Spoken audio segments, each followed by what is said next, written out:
Your brain is lying to you. It says we'll start in 5 minutes, and suddenly it's 2 a.m. You're eating cold pizza, and you've just spent 47 minutes reading about why pigeons bob their heads when they walk. We tell ourselves we're lazy, but here's the truth. Your brain isn't broken.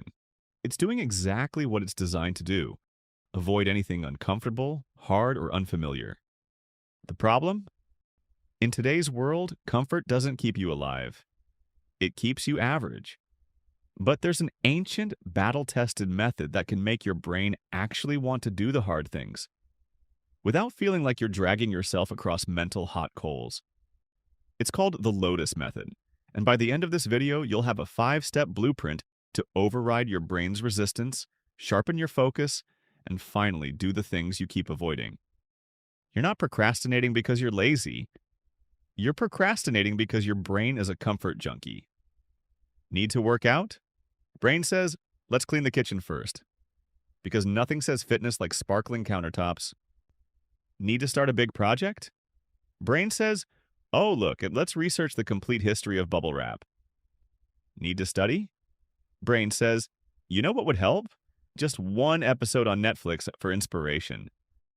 Your brain evolved to keep you safe from lions and starvation, not to write essays or build businesses.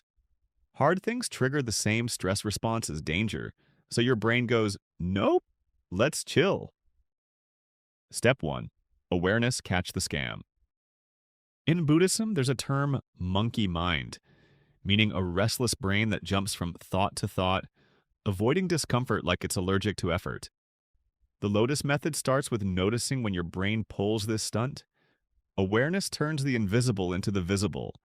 When you catch yourself thinking, let's start tomorrow, or let's just check Instagram first while you pause and say, nice try, brain. I see what you're doing. Why it works. Neuroscience shows naming your mental patterns, this is avoidance, activates the prefrontal cortex, the logical decision-making part of your brain, and takes power away from the emotional, reactive part. Without this awareness, you're basically trying to play chess blindfolded against a grandmaster who cheats. Step 2. Flow with it, not fight it. Most people try to force their way through resistance like they're pushing a car uphill with square wheels. That works for 2 minutes. Then you burn out. Eastern philosophy, specifically Lao Tzu's concept of Wu Wei, teaches something counterintuitive. Stop fighting the river, learn to swim with it. Translated for real life, instead of, I must finish this massive project today, you say, I'll just start with 10 minutes. Why it works. Your brain's amygdala sees big tasks as threats, but small tasks fly under its radar. Once you start, your brain releases dopamine for making progress, which builds momentum. Pro tip. Pair this with the gateway task rule. Make the first step ridiculously easy. Open the document, put on gym shoes, write the title. So your brain thinks, this is fine.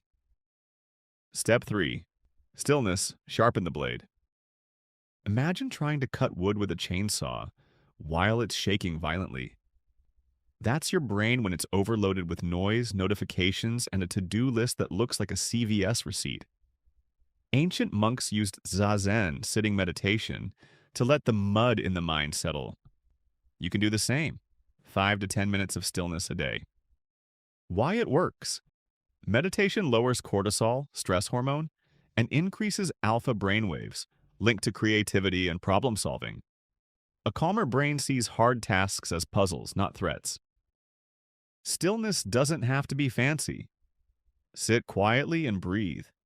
No phone, no music, no podcast. Just exist. Yes, your brain will scream at first. That's the point. Over time, you'll notice the chaos fades like muddy water becoming clear. Step 4. Intentional action, one slice at a time. Shaolin monks don't try to master every martial arts move in one day. They perfect one punch, then another, until they can break bricks like they're made of Lego. Do the same with your life. Pick one high-impact task per day. Give it your undivided attention for a set time, 25 to 50 minutes. No tab switching, No, just checking messages. Why it works. The brain has limited attentional bandwidth. Every switch costs energy and focus. Deep single-task focus can make 2 hours of work feel like 6. Step 5. Patience. Trust the bloom. The lotus flower takes time to push through the mud before it blooms. Your growth works the same way. You'll be tempted to rush, but impatience is resistance. Progress is compounding interest. Nothing happens for a while. Then everything happens at once. Why it works. Patience reduces decision fatigue and dopamine burnout from chasing quick wins. It keeps you consistent long enough for skills and habits to click. Think of every hard thing you do as one petal opening. Stop yanking the flower open, like it'll bloom when it's ready. Here's your Lotus Method cheat sheet. 1. Catch your brain's scam. 2. Flow, don't fight. 3. Practice stillness daily. 4. Focus on one slice at a time. 5. Be patient with the bloom. Do this, and hard things stop feeling like torture. They become proof you're leveling up. Your brain will resist at first, but give it time, and it'll start working for you, not against you.